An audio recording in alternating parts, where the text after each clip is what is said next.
You're listening to Wake Up with Patti Catter, and I'm Patti Catter. This week's episode is another mini episode. I'm really enjoying recording these mini episodes, but this week's reason is a little bit different in the past. So, guess what happened to me? Probably about a week and a half ago now, I lost the peripheral vision in my left eye. So this week's episode is called, And Then It Was Dark, My Retina Detachment Journey. So one day, about a week and a half ago, the day started out as any other day, except it was even a little bit more exciting because I was trying to tie up some loose ends for an event that I've been wanting to go to for a really long time. SHOT Show. Not only that, I was actually planning a big event to take place at SHOT Show, so I was so excited about it. However, things took a turn for the worse on that Thursday. I started seeing some weird flashes of light in my left eye, and then, out of nowhere, it looked like there was a gray marble or something that appeared in my vision, except there was no marble, and it was actually happening inside of my eye. I called the ophthalmologist office about 15 minutes after my beginning of symptoms. I knew that you can't mess around with vision. My mom had glaucoma, so she always taught me to keep track of my eyes and make sure my eyes were healthy. And she always said if there was anything weird or off about your eyes, you needed to call the ophthalmologist. So I did, and I'm glad I did because he was able to squeeze me in a couple hours after calling, which is really good timing. It turned out that my retina had become detached from my eye. This is actually a really serious issue that can cause permanent blindness, so I'm incredibly lucky that the specialist was able to see me so quickly. At first, I was really upset that I wasn't going to be able to go to SHOT Show. A lot of my friends were going to be there, and I just was really, really looking forward to it. I realized, though, that this was a pretty serious condition, so I was really grateful that I was getting treatment that I needed. The eye doctor and I actually talked about this, and he said, I was really lucky. First of all, I didn't go in a plane with the detachment, but then also I was really lucky that I wasn't in another city or place because I might not have found the good care that I was given. So I was really fortunate. I had an emergency procedure done at the ophthalmologist's office within the hour. There wasn't any time for me to research, which kind of freaked me out a little bit because I really like to research things, especially when it comes to my health. But I knew that I did have the best doctor in the area. I picked him out myself, so I just had to go with it. I had a surgery where he took small microsurgical instruments and he put them by my eye. First of all, let me just tell you, he told me he had to give me numbing shots in my eye. I was not sedated at all. It was craziest thing because, you could see this needle coming at your eye, and it happened pretty quickly. During the procedure, I remember thinking, oh my goodness, this is taking forever and this is not cool. But afterwards thinking, gosh, it actually did go by pretty quickly. Anyways, he was able to basically take this instrument that freezes around the tear and creates a scar tissue that's in the retina to seal the tear. And so basically he freezes it forms a scar, and then that acts like glue. Then he places I can't talk, sorry. And I'm a podcaster. Then he puts a gas bubble in my eye, and that is to block the fluid from entering the tear, basically protecting my eye. And obviously, I'm not probably doing as good of a job as an ophthalmologist would to explain all of this, but I'm still learning, actually. Anyways, you guys, I had needles shoved in my eye while I was awake.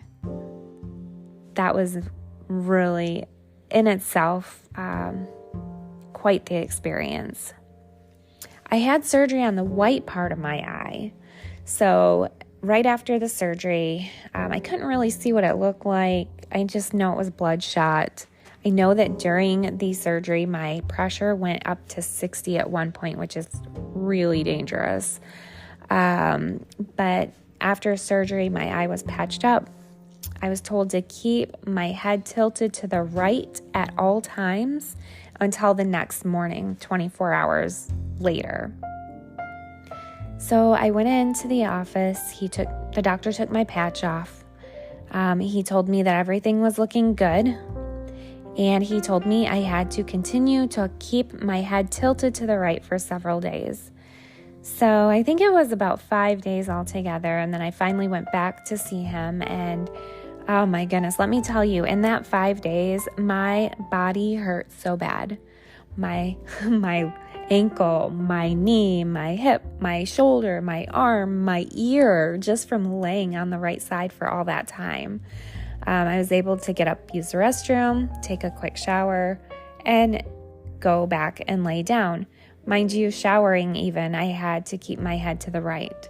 So that was a trying situation. So the gas bubble that's repairing my eye could be a danger if I'm not extra careful. So now I can keep my head up straight. I can walk around a little bit. I still can't exercise. I can't do any cardio. I can't go on long walks. I can't go on even short walks, really, just in my house. And I cannot, under any circumstances, lay on my back, because if I lay on my back, that bubble could get behind where it's not supposed to be in the line of my vision, and it could severely impair my vision. So I have to wait until that bubble goes away before I'm cleared to even lay on my back. If anybody knows me, which I don't think anybody knows me this good, actually, but when I'm sleeping, you guys, I usually sleep crazy. I mean, I'll sleep on my back, I sleep on my stomach, I'll have my arms flailing around like a wild woman probably. So it's been extra challenging just to sleep on my right side still. So I keep pillows underneath my back to help me from rolling over. And I bought this huge body pillow to just kind of surround me. Anyways, the bubble should start dissolving more. I will say that as of today, the bubble is going down to the bottom part of my eye, which is good because when it first started out, it was in the middle of my vision. So now I can actually look straight ahead, and it's just at the rim, at the bottom of my eye.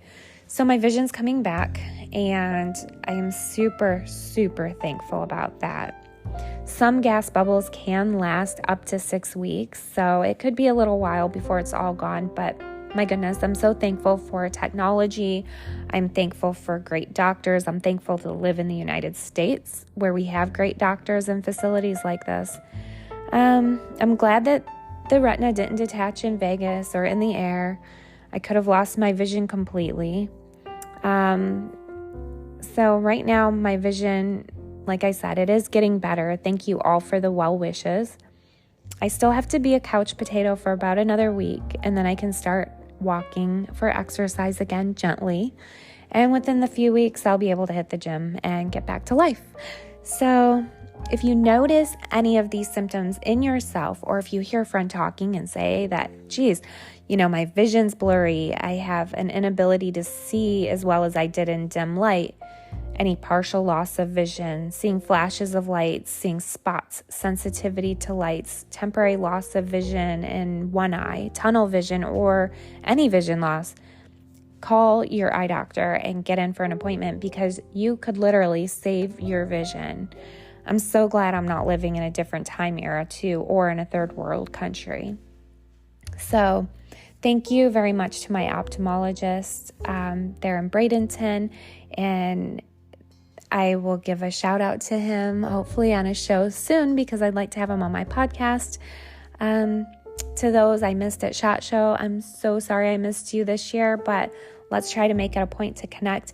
And everybody, just please be happy, healthy, and really have an appreciation for what you have, because in a matter of minutes, even seconds in my case, things could totally change.